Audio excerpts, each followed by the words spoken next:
Counsel Mueller busted in corrupt lie that got people killed.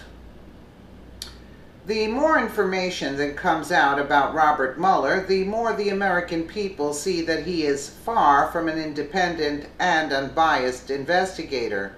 In February 2003, then FBI Director Robert Mueller testified before Congress that Baghdad had refused to dismantle its WMD program. In short, Mueller helped to push the U.S. into an unnecessary war with Iraq.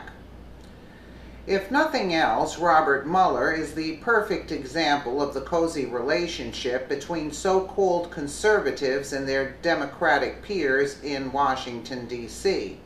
While serving the Bush administration, Mueller not only lent his voice to the WMD lie, but in 2002, Mueller also instructed the FBI to illegal spy on certain anti-war protests and pacifist organizations.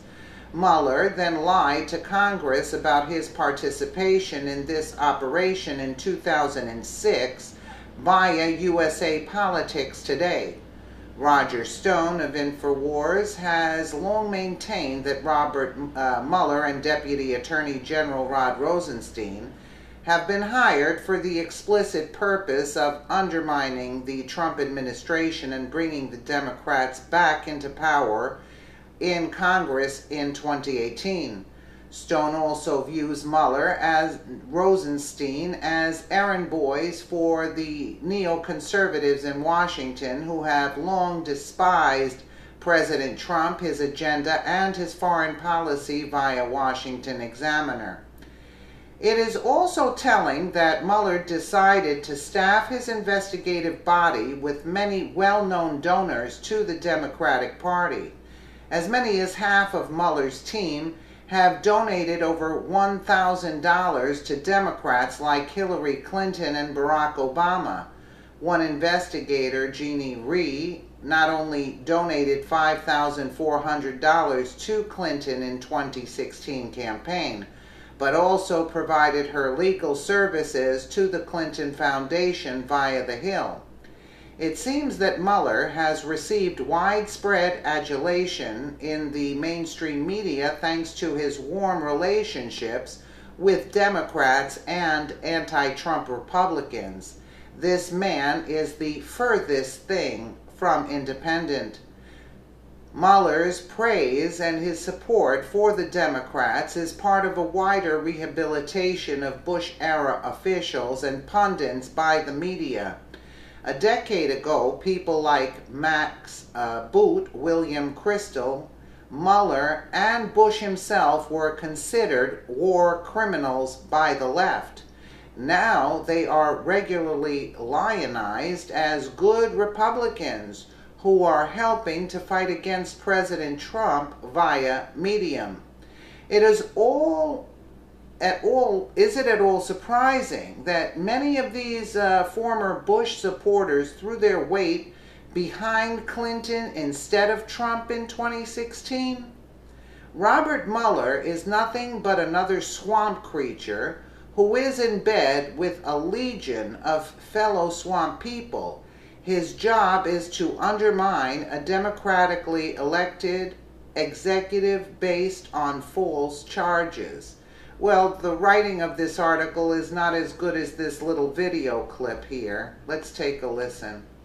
Since he was appointed by the Justice Department on May 17th as special counsel overseeing the investigation into alleged Russian interference in the 2016 presidential election, former FBI Director Robert Mueller has received widespread adulation from the political and media class. Most recently, a June 14th CNN article declared that Mueller had been the recipient of, quote, near universal praise. And it's true that the headlines have been effusive. Media coverage has gloried in Mueller's purported reputation for independence and sterling bipartisan credentials. Recent history, however, suggests that whenever the political and media class appears united in praise for anything, there's reason for concern. Maybe it's lost to history now, but in February 2003, Mueller helped George W. Bush and Dick Cheney make the case for war in Iraq.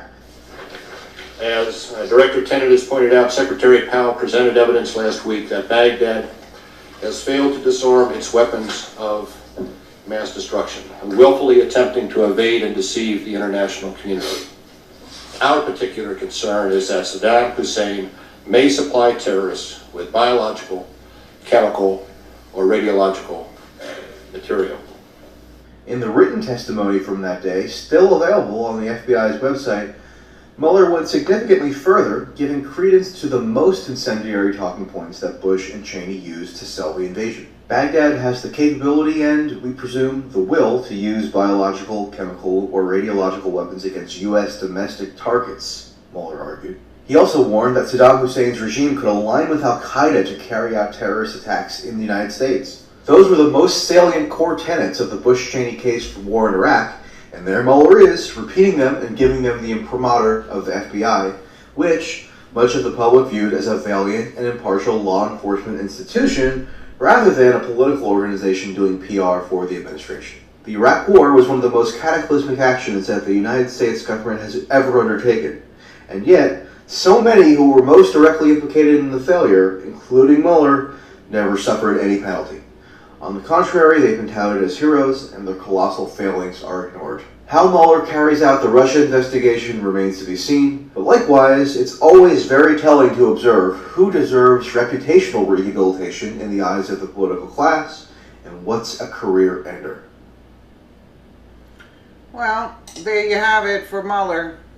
He's a criminal, and he was from the Bush administration. There you have it, a criminal, a warmonger. And